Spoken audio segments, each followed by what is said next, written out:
a los periodos formativos. Muy bien, vamos a comenzar entonces, ¿no? La civilización andina, ya, en este caso, empezó a formarse durante este periodo, ¿no? Pues se llama formativo, porque de alguna manera fueron los que, fue la base que de alguna manera, de donde surgieron después distintas culturas que ya conocemos, ¿no? Que ya hemos visto anteriormente, ¿no? En los años anteriores. Correcto, todo el proceso formativo. Pero dentro, incluso dentro de este periodo formativo hay tres etapas, ¿no? El periodo formativo que indica el autor, en este caso, cronológicamente tuvo una duración desde el año 1800 a.C. hasta el año 200 después de Cristo. ¿Ok? Y está dividido en tres etapas. El periodo formativo inicial, de los periodos de 1800 al año 1000 a.C., el periodo formativo medio, del año 1000 al año 400 a.C., y finalmente el periodo final, formativo final, que corresponde desde los años 400 hasta el 200 después de Cristo. Características del periodo formativo. En cuanto a sus características económicas, la agricultura fue la actividad que permitió el intercambio de cultivos entre distintas regiones andinas. De esta manera se logró la difusión y la mejora genética del maíz, por ejemplo. Se desarrollaron técnicas agrícolas como los abonos, las semillas, los canales de regadío para manejar y controlar el agua de los ríos. Recuerden que en este caso, las áreas en donde se puede trabajar la agricultura son los valles. Estos son, de alguna manera, tierras que están conectadas con los ríos, ya que los ríos son los que llevan el agua necesaria para que se pueda, en este caso, trabajar en la agricultura.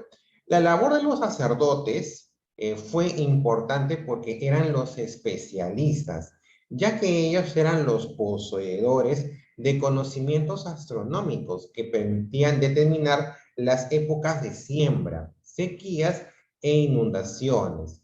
Ese conocimiento era solicitado por la población para determinar las épocas de siembra y de cosecha, lo que generó una relación de dependencia entre los sacerdotes, por ser quienes invocaban a los dioses y la población que necesitaba dichos conocimientos para sus actividades agrícolas. O sea, desde un inicio, o sea, algo que podemos también ver de una manera tangencial, es que el conocimiento es muy importante, o es muy importante en realidad, hasta ahora todavía lo es, ¿ya? Y de alguna manera determina, en este caso, la preponderancia que pueden tener ciertos sectores, en este caso de una comunidad.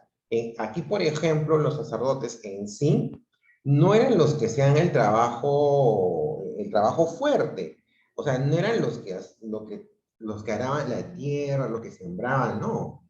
Y la función de ellos era, en ese caso, predecir, conocer, determinar los periodos de cosecha de inundación. Entonces, pero ¿por qué es importante? Porque si, por ejemplo, para un agricultor, ¿no? Le dicen, oiga, sacerdote, mire, ¿sabe qué quiero saber? Yo, ¿en qué momento voy a poder yo, en este caso, trabajar, ¿no? Para poder, en este caso, sembrar cosechar lo que he trabajado. Mírate, los periodos, este periodo no, porque este periodo de sequía, no se puede cosechar nada. Espérate aquí unos mesecitos y, o sea, esa información que puede parecer banal, al final es muy importante porque le indica al agricultor, al poblador, en este caso lo que le indica es los momentos idóneos para poder trabajar y así poder, en este caso, sacar provecho de la tierra. Pero esa sola información cerrada, porque obviamente imagínate que de repente el sacerdote comparte contigo, en ese caso, o con el poblador, comparte sus conocimientos y te dice, oye, mira, ¿sabes qué? Tú también puedes predecir estos periodos así, así. ya no eran importantes los sacerdotes. Entonces ya no tenían ese poder sobre la población. Entonces era un conocimiento cerrado, solamente para los miembros de esa casta. Y a través del conocimiento se hicieron más en la sociedad, en estas sociedades antiguas, se hicieron en este caso de una escala más alta que en ese caso de los propios agricultores. Con solamente poseer el conocimiento de predecir los tiempos de cosecha, de sequía e inundación. En el caso de la ganadería, con la crianza y domesticación de camellos, logró incrementar la producción de llamas y alpacas. Estos fueron utilizados como alimentos, medios de transporte y en la provisión de lana para abrigo. ¿Ok? O sea, de alguna manera había se generó una necesidad, ¿no? O sea, ¿qué hacemos si estos animales, tenemos pocos animales? Tenemos pocas opciones para poder sobrevivir en el tiempo, porque no vamos a tener de qué comer. Además, la carne de los camélidos, de las llamas, de las alpacas, de alguna manera son muy importantes. O sea, bueno, yo sé que ustedes de repente no han comido una carne de llama o alpaca, entonces en sí tienen de alguna manera un valor nutricional alto, en comparación de repente con la carne de la vaca, con la carne de res, que es la más popular, ¿ok? Pero en este caso también se siente, tiene un sabor distinto, también ligeramente más suaves, ¿no? Te digo porque de alguna manera a Cusco aún todavía se sigue en este caso ofreciendo carnes de alpaca, ¿no? Y uno puede también comer y en este caso encontrar esas características. Entonces, con este tipo de carne, más en este caso lo que va sembrando, ellos de alguna manera van consolidando que su sobrevivencia. ¿Ok? Y además, en ese caso, no solamente estos animalitos les proveían carne, sino también eran usados como medio de transporte. Recuerden que en ese tiempo ¿qué cosa es cómo mantenían su sobrevivencia? Intercambiando cultivos. En este caso, los cultivos de la costa no pueden ser los mismos de la sierra. Entonces, un poblador de la sierra, ¿qué es lo que tenía que hacer? Bueno, ir a la costa y en este caso intercambiar lo que le sobraba, lo que había cultivado y le sobraba, con en ese caso productos que él no podía tener en su tierra. Entonces había ese intercambio de cultivos, ¿correcto? Y quién en ese caso era el animalito que podía sobre su lomo poder cargar esas cantidades y poder ir con el poblador hasta zonas tan lejanas. Los camellos, la llama y la alpaca. Y en este caso también su piel, ¿no? Su piel era utilizado también como lana para abrigo, ¿correcto? Durante este periodo, una actividad que empezó a desarrollarse fue la cerámica. ¿Ya? Entonces, de alguna manera, la cerámica marca también el inicio en este caso, de la cultura andina en sí, ¿correcto? Ahí, por ejemplo, con el inicio de la actividad de la cerámica, ya es un distintivo más marcado sobre, en este caso, otras comunidades incipientes del Neolítico, ¿correcto? Ello permitió, dice, contar con objetos para poder depositar, almacenar y trasladar alimentos, ya que antes se utilizaban las fibras vegetales y los mates de calabaza. Todas estas actividades económicas fueron planificadas y dirigidas por los sacerdotes. Por ello, podemos sostener que los centros ceremoniales cumplían un rol como centros no solamente ceremoniales, sino también económico. Además, servían como almacenes donde se depositaban las ofrendas para las divinidades. La mano de obra procedía en este caso de los habitantes de los ayllus. Ojito con este término, ayllus, que lo vamos a analizar con más detalle cuando lleguemos al periodo incaico. O sea, esa forma de organización fue transversal a distintas culturas preincaicas. Y en este caso también se consolidó en la cultura del Tahuantinsuyo, ¿correcto? En cuanto a las características sociales, se presentaron diferentes diferencias sociales al interior de cada una de estas comunidades, donde se formaron dos grupos, cada uno con una función y actividad distinta. Los que gobernaban eran quienes dirigían y planificaban las actividades de toda la población, ¿no? Todo el ayllu. Y los aldeanos eran dedicados a las actividades de agricultura, de cultivo de tierra, del pastoreo de animales y de la producción de artesanías. Esas eran las actividades básicas, ¿correcto? Y los sacerdotes eran los que los dirigían y planificaban, ¿no? Entonces, por eso te digo, pero ¿qué es lo que, o sea, analicemos lo que hemos visto hasta ahorita? ¿Qué es lo que marca esa diferencia? El conocimiento. ¿Por qué sacerdotes sin hacer ninguna actividad importante? O sea, hablo de actividades físicas, agricultura, ganadería o cerámica. ¿Por qué se empezó? ¿Por qué en ese caso era el que dirigía? Porque era el que manejaba la información sobre cómo en este caso, las actividades agrícolas, que es de las tres, o sea, hablamos de la ganadería, de la agricultura, ¿no? De la cerámica, ¿te acuerdas? La agricultura es, es la más vital para la sociedad. De repente la ganadería, bueno, sí, por la carne, sí, pero recuerda que en ese caso no todos viven de carne solamente, viven de los cultivos. Entonces, básicamente, o sea, si tú manejas la información básica para que el agricultor pueda, en este caso, aprovechar los beneficios de la tierra, pues tener el poder. Y eso es lo que al final logran los sacerdotes. Entonces, sin ellos dedicarse a una actividad esencial de ese tiempo, logran en ese caso posesionarse y ser los directores del ayllu. Entonces, ellos con ese poder podían tomar decisiones, planificar, ¿no? Las actividades de la comunidad. Durante el periodo formativo medio, las diferencias sociales se hicieron más notorias. Las poblaciones organizadas en aylus, conformadas por campesinos, pastores, ceramistas, orfebres, constructores de templos, etc., servían como mano de obra y tenían la obligación de cumplir las órdenes y entregar las ofrendas que exigían los sacerdotes. Los gobernantes concentraban el poder político y religioso.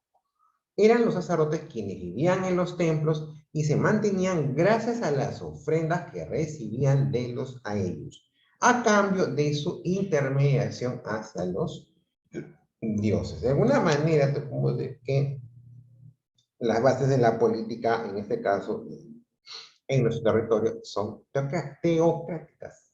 Es decir, una relación, o sea, un manejo de información básica y vital para la comunidad, más en este caso una intermediación espiritual y religiosa, hace que en este caso puedas tú escalar y llegar al punto de dirección. Y diriges a las diferentes, y diriges, mejor dicho, perdón, y diriges a las diferentes comunidades. En cuanto a las características políticas, los sacerdotes concentran el poder y la autoridad, como hemos visto.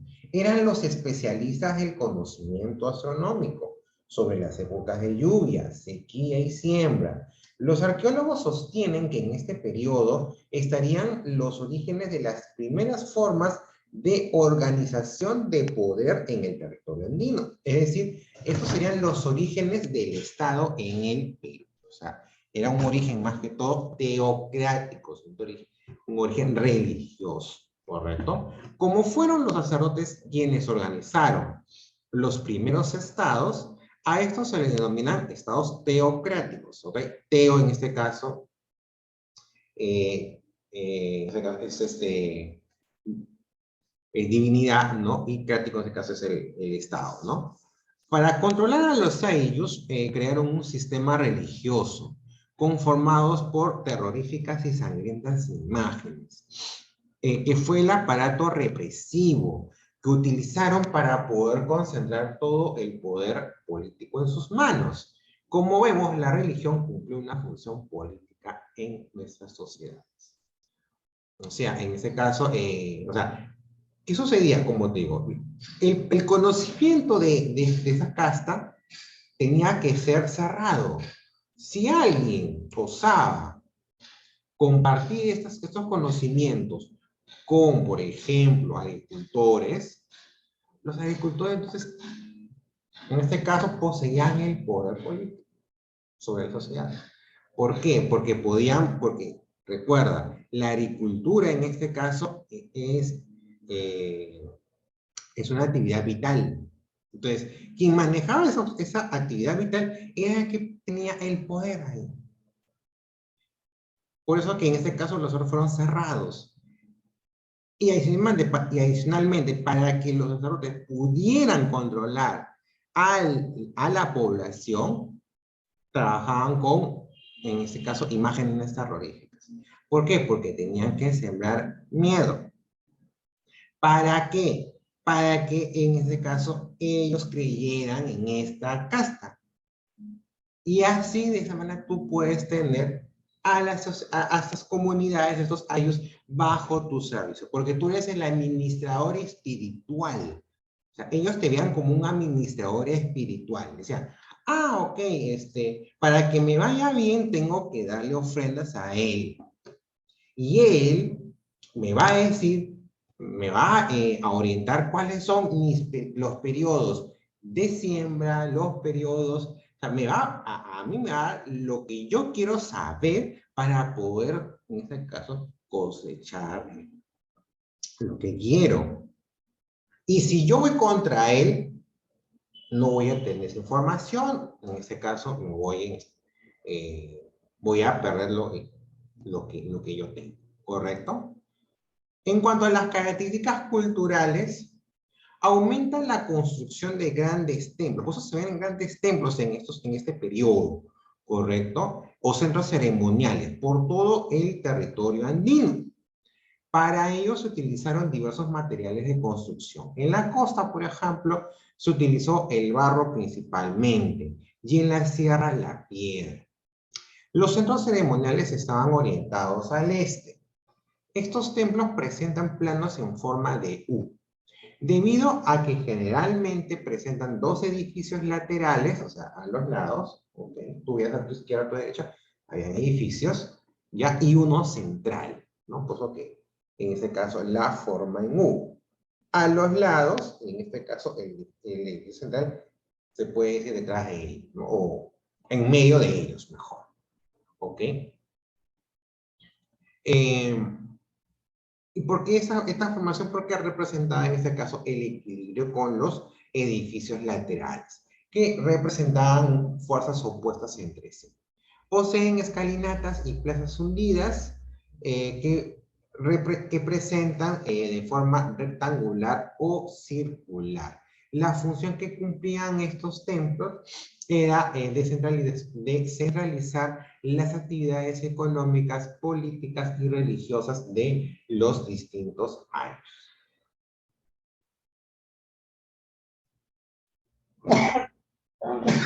Perdón.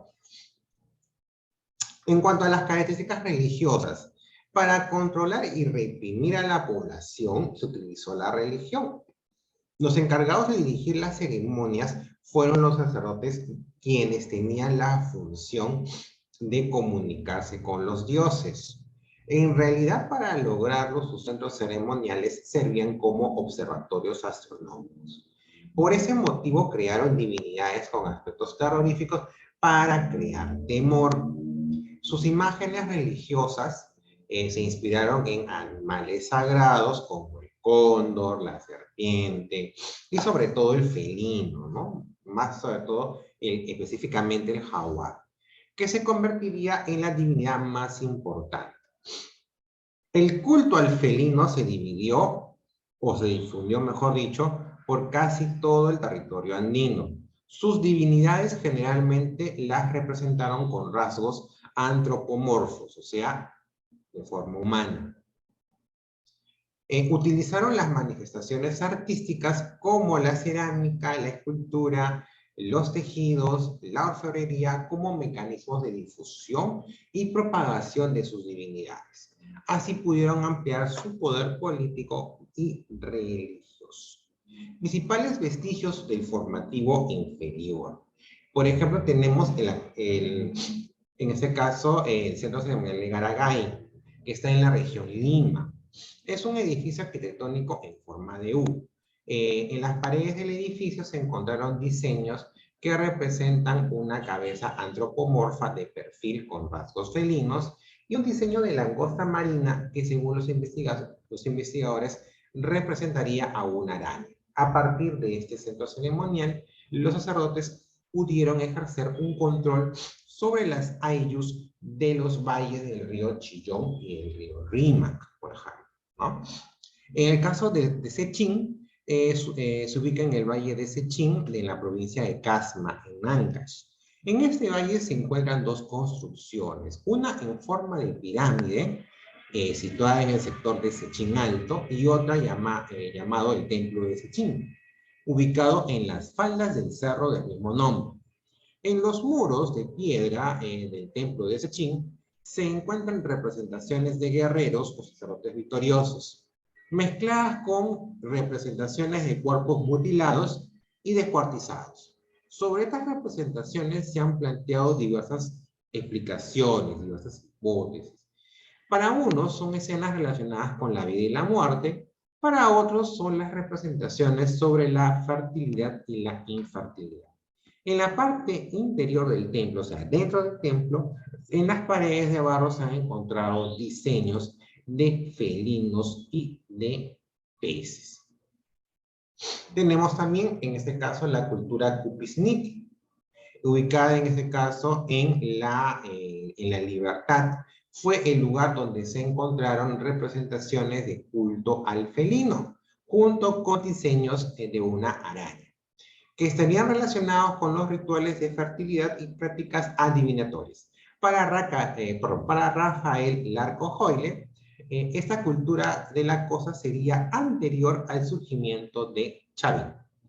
En el caso de Pacobamba, en la provincia de Chota, en Cajamarca, o sea, de la Sierra Norte, se encontró un complejo arqueológico con 3 plataformas superpuestas que formaban una pirámide trunca. O sea, no, cuando es trunca es porque no está completa. En el año 2009, el arqueólogo Yuji Seki presentó el hallazgo de restos de una mujer denominada la Dama de Pacopampa, la cual tenía un cráneo deformado de manera artificial y fue encontrada enterrada con un rico ajuar funerario, compuesto por pendientes de oro, vasijas de cerámica y joyas marinas.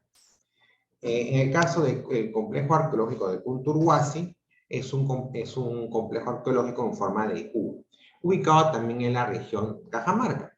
En el lugar se encontraron piezas de oro y esculturas de piedras con representaciones de seres antropomorfos, o sea, de forma humana, con rasgos felinos, los cuales son muy semejantes a los elaborados por los pobladores de Chavín. Ok, antes de terminar un poquito vamos a hablar de la Dama de Pacopampa. Ok, un grupo de arqueólogos dirigido por Yuji Seki, un arqueólogo japonés, descubrió en la región de Cajamarca una tumba de unos 2.900 años de antigüedad, donde fue enterrada una mujer a la que denominaron la Dama de Pacopampa. La mujer que murió tenía aproximadamente unos 30 o 40 años. Fue enterrada en la plataforma principal de un centro ceremonial en el Centro Arqueológico de Pacopampa, en la provincia cajamarquina de Chota. El ajuar mortuorio, o sea, la vestimenta de esta llamada Dama de Pacopampa, quien habría vivido aproximadamente de los años 800 a 900 a.C., Incluye diversos objetos de oro, como pendientes, placas y collares, así como cerámicas y joyas hechas con conchas marinas. El hallazgo de objetos hechos con conchas llama mucho la atención. Ojo, conchas marinas, ¿ah? ¿Ustedes saben qué es una concha marina? Pues el ahora denominado Centro Arqueológico de Pacopampa está ubicado en la sierra, y la comunicación con la costa en aquel entonces no era tan común, en teoría, ¿no? Se supone que no había en ese tiempo mucha conexión entre ambas regiones. También se hallaron restos de cinabrio, un mineral rojo, untado en el cráneo de la mujer, o sea, en este caso, ¿no? Pintado. Que medía, esa mujer medía 1,55 m de altura, era bajita en realidad. Así como fragmentos de materia azul, aún desconocido en otras partes del cuerpo, no se sabe qué puede haber sido esa sustancia. El profesor Secchi manifestó que la mujer, que se cree que había sido sometida a un rito mortuorio debido a que se hallaron junto a ella restos de vasijas quemadas. Fue enterrada en posición fetal, ¿no? Con las piernas atadas con un cordel, material que se ha conservado a pesar del paso del tiempo. ¿Okay? Entonces, aún todavía tenemos muchas dudas. Por ejemplo, como decíamos, ¿no? ¿Qué puede hacer una concha marina en una, ¿no? En un centro colegio de la sierra? Son dudas que todavía no se pueden responder. Bien, chicos, hasta aquí la clase de historia. Mañana nos vemos con la clase de historia universal. Chao, chao. Muchas gracias.